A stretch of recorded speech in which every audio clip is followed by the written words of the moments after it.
Happy New Year's, everyone! The first proper year of the Archcast, where I'm going to take the first day to talk about something I kind of wanted to address last week, but, well, there was some interesting stuff happening back then, and I imagine the first few days of the new year, at least, will be fairly quiet. One can hope. The last year was certainly interesting in many ways.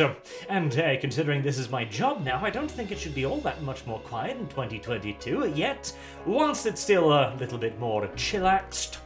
Tsuru, by our production CEO, vows to grow Ultraman fanbase without making changes for a Western audiences. Right. Now, I know diddly dick about Ultraman, honestly. This is some pretty hard niche nonsense right here. I imagine I probably would have loved it when I was younger, because I was a massive fan of the Power Rangers, and just, like, immediately at first glance, without knowing anything more about it, it certainly does kind of look similar-ish. Like it has the same general idea, I'd reckon. Feel free to correct me on that if you are a Ultraman aficionado, however.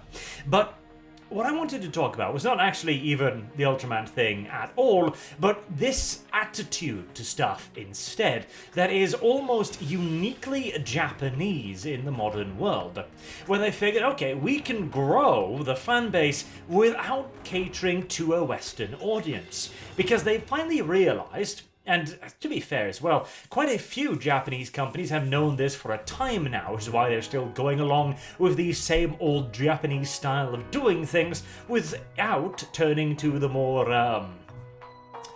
politically correct alignment of Western comics, namely that what they are selling is, in many ways, indeed, Japan's identity. It's their way of viewing things and their way of showing off stories. A very interesting thing. I've considered making not a gatekeeping video, but more of a theory crafting video on this, namely the success of stories and what tends to be popular. I've also been thinking about just making a video talking about what makes something good, because you can find a lot of common identifiers there, and one of them is remaining true to what makes the setting good in the first place. Clearly, Ultraman being a massive thing means that it has had something good to originate from. There must have been a core from which that sprang.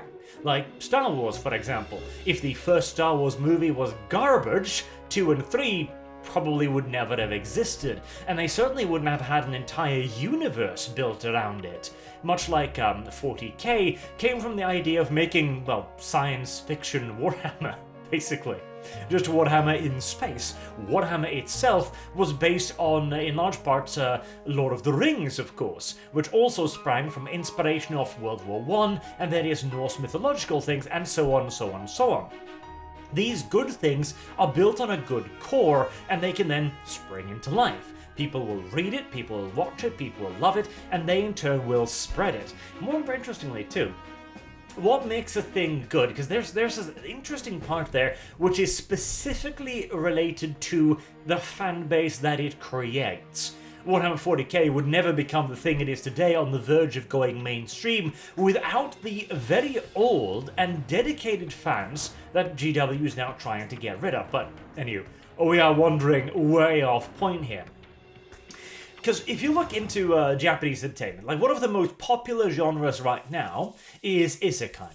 The idea of going to another world and living a fantasy adventure life, or hell, being reincarnated as a fridge for all that matters. There are so many isekais, and I brought up this point before, that one of the reasons why the Japanese entertainment industry can do one key story point and turn it into 1,000 plots is because they take that one key core, the good part, and they blossom that out into 1,000 different ways with different variations, changing the age of the person being reincarnated, changing their gender, their social status, their powers, etc, etc, etc. And this ends up with lots of different and lots of interesting stories. An interesting part here is too, the idea of isekai is a really, really goddamn old one. Look at, for example, Gulliver's Travels, right? Gulliver is, what was it, the victim of some kind of crash or accident. He was washed up on shore in the little man's land thingy-bob, and now he's a giant in a world with only tiny people, so he can go around being the ridiculous powerhouse. It is basically an isekai, although, yeah. And indeed, a lot of modern-day Japanese pop culture is in many ways based off the West as well. Look at Boku no Hero Academy, for example. That is, I've seen it described as a Japanese love letter to Western superheroes, and in a lot of ways they're correct in that, but also with a decidedly unique Japanese spin to it as well, taking a lot of powers that at first blush might seem useless, and then making them interesting and effective too. Absolutely, you could definitely take that interpretation of Boku no Hero Academy. But once again, the thing that makes them so unique and so special, because nobody looks at All Might and just goes, oh, Superman. They can look at him and go, yeah, that's probably the part of the inspiration, and he's definitely inspired by American heroes. I mean, he practically wears the American flag. I believe in one of his iterations too, he actually has an American flag cape or something like that, just to make it blatantly obvious. But it is nevertheless Japanese at the core as well. And here's the thing too, this isn't just a Japanese thing either, not by any stretch of the imagination.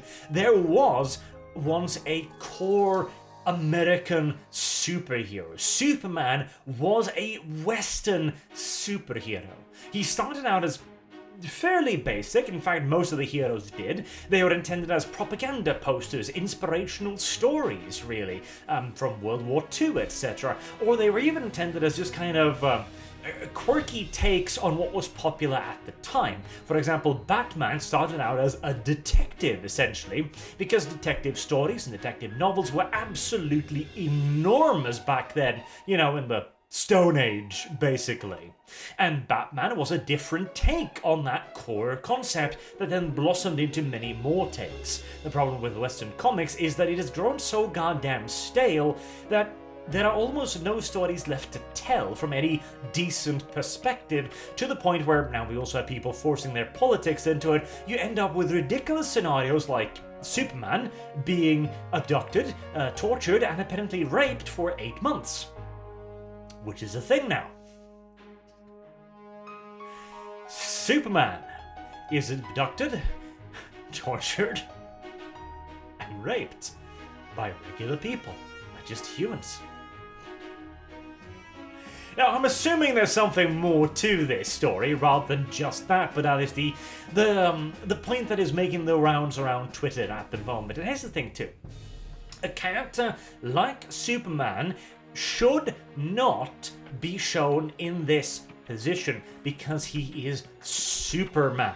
If you want to do this to any of the classical heroes, Batman, do it to Batman, because Batman is just a person, and he's always had a dark, brooding personality. One more trauma on top of that mountain is hardly going to do any difference, but Superman is at the heart of it, an iconic core character. He is the Boy Scout. One of the reasons why I absolutely hated the new Superman movies as well. The interesting part is, the Superman movies at first made me really dislike Henry Cavill, because I was looking at that and it's like, this isn't Superman. So when Superman snapped the neck of that Zor-El, or whatever the hell his name is, it was Zor-El, right? That is such an anti-Superman moment. The entire point of Superman is that he finds a way to not kill him, regardless of how impossible it is, regardless of if he goes to, he taunts him, I'll kill again. Even if that is true, Superman does not kill. Simple as. That is a fundamental part of his character. And trying to make Superman into a dark hero is stupid. However, of course, Henry Cavill turned The Witcher completely around and turned what would probably have been a pretty shit show into something pretty brilliant, to the point where he even rewrote his own scene, apparently, for Season 2, which... Season 2 of The Witcher was such an upgrade too over Season 1. Season 1 was meh at best in my opinion, and Cavill was pretty much the only light spot there. Season 2 was actually pretty gosh darn good television right there. And it shows the effect that one actual genuine fan can have on a larger production. This is also why I believe that Ultraman not catering to a Western audience is the only correct thing to do, because it will see Ultraman remain Ultraman. Just like Cavill's interpretation of Geralt allowed him to remain as a character in The Witcher. Instead of apparently after Roach died, he was supposed to make some kind of wisecrack. Like there was a comedy relief moment. Oh, Roach! His horse through goddamn knows how many decades just died, and he's supposed to make a joke about it. Right. And that is, of course, what happens when you get people who aren't interested in the setting, who don't know the characters, and frankly don't care about them, writing it. Just like how Superman got locked away in a basement and turned into just a pitiable human. Which is, again, just not the point of bloody Superman. And way more forms of entertainment need to learn from this as well. It is absolutely imperative. Now, I kind of want to... There's another idea about gatekeeping here that could be spun off too. About the whole idea of trying to counter-infiltrate these various institutions and make these points via writing staffs and so on, but honestly, I don't think it's a point that needs to be made, because any actual fan of a setting will immediately be able to determine what is and is not applicable and allowable in that setting, because they know it better than pretty much anyone. Nevertheless, this is one of the reasons why Japan is actually still a beacon of hope for the entertainment industry, simply because they have recognized that, hey, we've got a product here, it's good, it sells, people like it, they praise us for it, and we have recognized that as a part of that product being made in Japan by Japanese people, primarily first and foremost for a Japanese audience, has a certain style to it, a certain look, a certain atmosphere, a certain delivery, and that works. So we're going to continue it, rather than trying to translate it like Cowboy Bebop tried to do, for example. Cowboy Bebop TV show tried so hard to be the anime, even down to the way that they spoke, but due to the fact that, one, they weren't the expert voice actors of the original cast, and two, they're real-life human beings, rather than to the figurines of real-life human beings, it all came across as incredibly stilted, forced, and, well, flat. Imagine that. Interpreting 2D characters in 3D turns out flat. Weird, I know, right?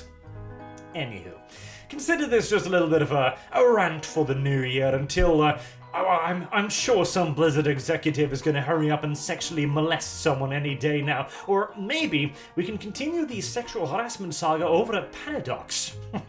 Honestly, I've grown to kind of dislike Paradox considering what they're doing to gaming, and Victoria 3. The removal of the combat system, well, if nothing else, that'll give me a lot of gatekeeping videos to talk about that. How removing the core element of a 4X game makes for a worse 4X game. I've already got the title pretty much worked out in my head, but I guess I should wait for the actual game before getting that far, though, we'll see. We'll see. I think Arch will be right on this one too. Until next time, I have been Arch. Thank you all very much for watching me over the last year, and for sticking with me, hopefully, over the next year, because remember, Arch is always right. Have a good day.